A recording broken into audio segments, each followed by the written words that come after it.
So what I want you to understand is you might think what you're eating is healthy. I did. You might think that what you're doing is exactly right. I did that too. But if you are struggling with weight loss, meaning that you just keep gaining weight and you can't get the weight off, it's very likely, 99% likely, that what you're doing isn't right for you. What you're doing isn't healthy for you. Welcome to the Dr. Ashley Show. Welcome to the Dr. Ashley Show. I'm Dr. Ashley, and today I'm going to talk about a question I often get on the things that I started and the things that I stopped when I learned the real science behind weight loss and optimal living. And today I'm going to share with you a little bit about my story and my journey associated with nutrition in hopes that it helps to give you some highlights and insights as to what you can do to make positive changes in your own health. So many of you know my backstory, but some of you don't. I was a professional ballet dancer growing up, and my mom stuck me in ballet when I was very young, and I loved it so much, and I was so passionate about it.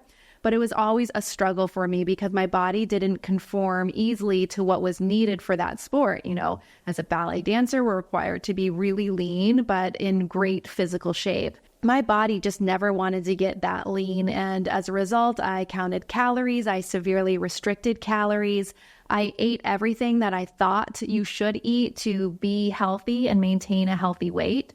I ate everything that was low fat and fat free. I avoided red meat. I was vegetarian for a really long time.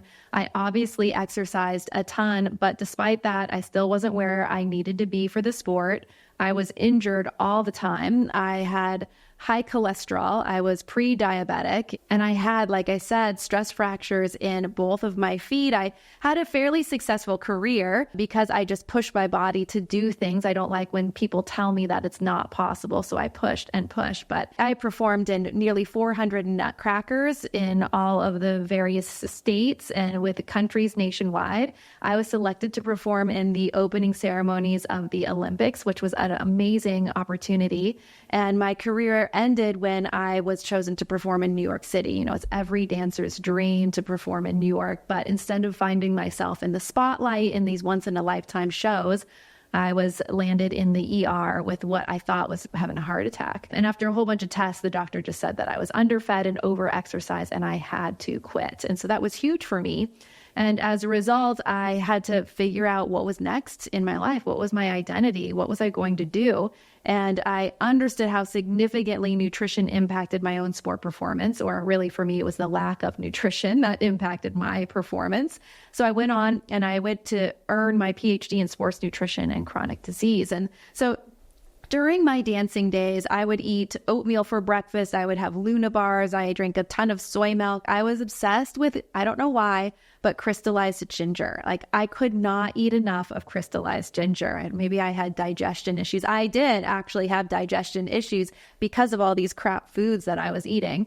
But that stuff, the crystallized ginger, is so delicious, but it's just like sugar, right? I wouldn't eat red meat. I loved frozen yogurt. I remember just eating so much frozen yogurt. And actually my first date with my husband, I met him when I was 18 at the University of Utah. That's where I was going to get my degree in ballet performance, specifically before my PhD. And he took me out to frozen yogurt. So that was my favorite thing. But I was pescatarian. So I would eat some fish. I would eat some chicken. I had no idea how to cook red meat. I never would touch it. I ate a lot of fruit and pasta. And this was even during my PhD days when I was getting my PhD. I would eat Nutri-Grain bars. We had them in the lab to give to people who were in our studies.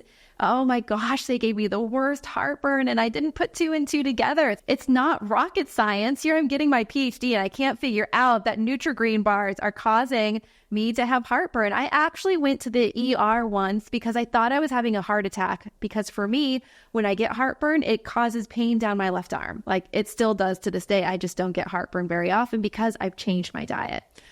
For snacks, I would eat Fiber One bars. I would have Wheat Thins, the reduced fat Wheat Thins, of course, and the Laughing Cow cheese that you can get that I thought was delicious. If we go back to my dancing days, I ate everything fat-free, and I'm trying to remember specifically what I ate. I went to boarding school for ballet when I was in high school. Only the top dancers in the world were invited to go to this school, and we didn't get any good nutrition training. And so it was just all crazy stuff that we would do. And I would eat that instant fat-free pudding. What do they make in that makes it instantly hard? It's like my kids' Play-Doh. when they make Play-Doh and all of a sudden it solidifies. I would eat that with fat-free Cool Whip on top. Or, I can't believe I'm sharing this with you, I would get deli turkey, and I can't believe it's not butter spray, and spray the butter on the deli turkey. And sometimes I would spray the butter on oatmeal and eat it with fat-free Cool Whip. So you can see that it was all fat-free. You would think that I wouldn't have pre-diabetes and that I would be pretty darn lean, but all of the food was crap. And so then I retired from dancing, right? I went in, I got my PhD, but I was still used to just using my body. And so I got into cycling, and I would ride 250 miles a week. Still, by the way, not dropping weight. I was putting fat on in the belly. And during that time, I would have gut issues. I had IBS. I had heartburn, like I shared. I had bladder infections all the time. Acne. I got shingles once. So I was pushing my body. And so during my PhD, now I'm sharing with you a little bit about the research and how I learned about the science. So during my PhD work, what I did was I pair matched professional athletes with recreationally active people. And I pair match them by muscle mass, because muscle mass is your main predictor of metabolic speed. So I needed to make sure they had the same age and they had the same amount of muscle. And then what I studied was how many calories did the professional athletes consume and what was their metabolic rate? How many calories did they spend doing nothing during the day?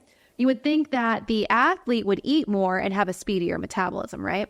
So then I studied the people pair matched to them who were recreationally active, like they would go play basketball or they'd go to the gym for an hour because they loved it.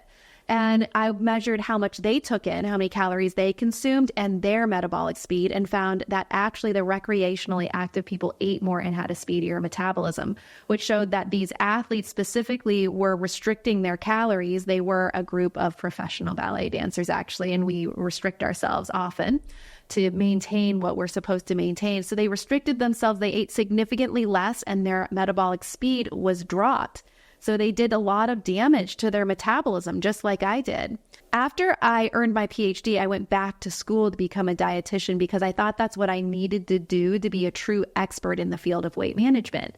But there was a problem because all of the information that I was taught was the same stuff I did when I was dancing. I restricted calories. I ate everything in moderation. I had willpower. I had discipline. I exercised like crazy, but I still couldn't reach my goals.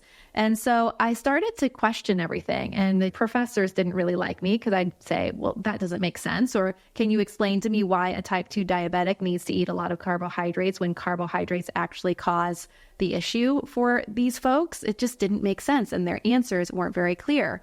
So I went back to the research. I used everything that I gained in my doctoral work. Plus, during my doctoral work, I also studied behavior and the mental, emotional aspects associated with change. And so I started to study literature from the way back when, like ancestral times and what we ate. And then back to the 1800s and what did we do for people when they were struggling with obesity, which was pretty rare then, and what were the tactics, what were the approaches. And I then read this book called The Primal Blueprint by Mark Sisson. If you haven't read this book, you should.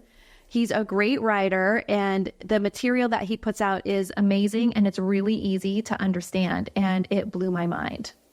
And I want to share with you now what I started and what I stopped to really overhaul my own life and totally change my health and get my body to a place where I feel confident and where I feel healthy.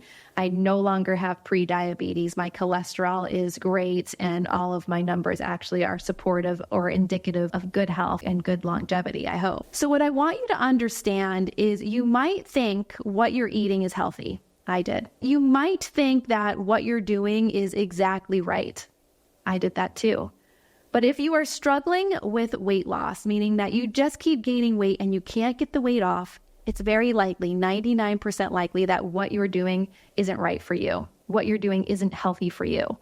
You might think it is all right, but it might be perfect for your neighbor. It might work for someone else in your family. It might work for your husband or your wife or whoever, but it's not working for you. And you need to understand that if you think you're doing everything right, and if you think that everything you're doing is healthy, it probably isn't right for you.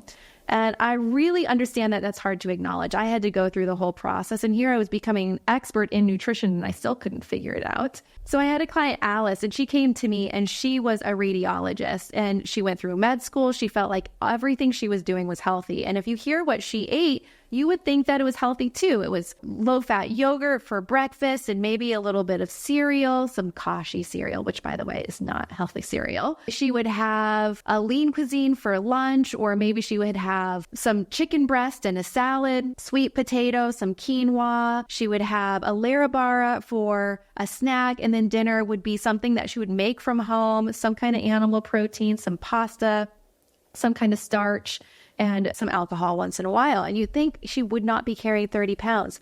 We did little tweaks to her diet and all of the weight came off and she was completely blown away. This lady, she was on the Peloton all the time. It wasn't that she wasn't moving her body. So I just want you to understand, if you struggle with this and you think you're doing everything right, you're probably not, at least not for your body. So some things to consider. The first thing that I stopped doing was eating food from a box. All of a sudden, my pantry that was so full of frosted mini wheats and cereals and protein bars and Larabars and wheat thins and crackers and Fiber One bars, all of a sudden, my pantry became empty and my fridge became so full. So instead, it was Greek yogurt and berries and veggies and meats and all of the items that actually come from the earth in its real form. I stopped eating grains. You don't need grains. You actually get all the vitamins and minerals you need from other food sources. And so I know this is a tough one. A lot of people like their pasta and their breads and their rice and their quinoa. It's a really hard one to let go. I'm not saying that you need to let go of it completely, but this is something that I stopped and I found my health as a result of letting that go. No more heartburn and just being able to release the belly fat. I stopped fearing fat. I embraced healthy oils. I really embraced the idea that you got to eat fat, to burn fat, that your hair, your skin, your nails, your body, as women, we need to have healthy fats. As men, you've got to have fat to make a good cholesterol, to have your brain work, to help with testosterone production. So we all need fats. I would eat whole eggs. Before it was just all egg white. How boring. So now I eat whole eggs, heavy cream. Oh, heavy cream is my favorite food. If you've been having oat milk or any kind of light, low-fat type of creamer, do yourself a favor and just use heavy cream. It's so good. I started to eat lots of plants and I started to eat animals. Specifically, red meat really was impactful for me and gave me a lot more energy. I stopped all sugary beverages, and I haven't ever really consumed much sugar in the form of liquid, but if you do drink sugary beverages, stop right now.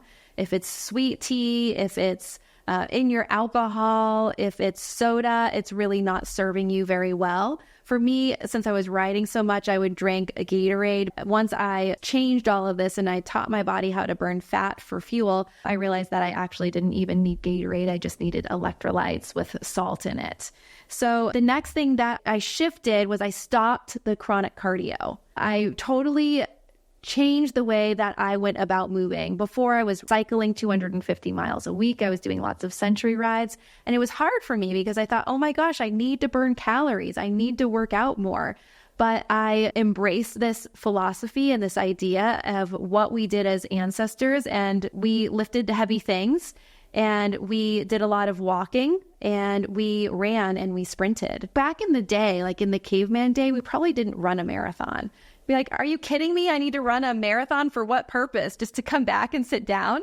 Like, it was all for function. So you need to think about us as humans and what we need for function. We need to lift heavy things and we need the ability to sprint. And so I started to do some high intensity interval training. And I've shared this on previous episodes, but that might be like getting on a bike, pushing really hard for 30 to 45 seconds and then going easy for a minute to a minute and a half. So almost like a 1-to-2 ratio of work to rest, maybe 10 to 12 times, and then I'd cool down. So I'm now on the bike for 20 to 25 minutes instead of 6 hours. I mean, amazing, right? Totally big life changer, and all the belly fat started to drop away. And now I really love to lift weights. It's pretty powerful for me. I started to get more sleep. Sleep has always been a challenge for me, but sleep is so key in healing your adrenals and allowing the body to drop the weight and keep it off.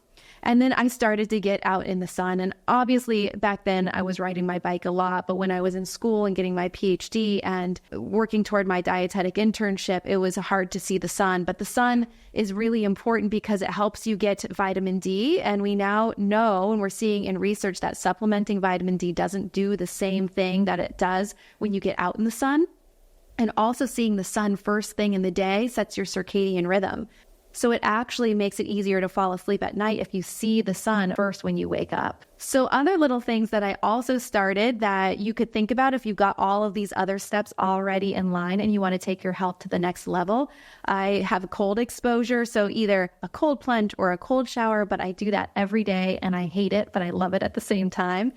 Anytime that I have the opportunity to get in a sauna, I'll do it because that's really great for your blood vessels and blood flow, especially if you can do hot and cold.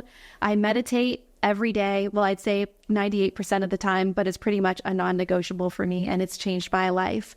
And then every day when I wake up, I always have water with some lemon in it just to get my body going and make sure that I'm hydrated, because once I start the day, I never stop and sometimes it's hard to get it in. So those are the things that I started and stopped. I hope that my journey is going to provide some insights for you. If you're listening to this on a podcast and you got value from this, please leave a review. If you're watching it on YouTube, then leave a comment below. Tell me the different things that you've stopped or started that has resulted in positive change for you. And then also, after listening to this episode, what are the things that you might be able to start or the things that you might be able to stop to create massive impact in your own life? So remember that to make a change, you've got to step up. Lead with your heart, train your mind, and don't negotiate with your body. See you next time.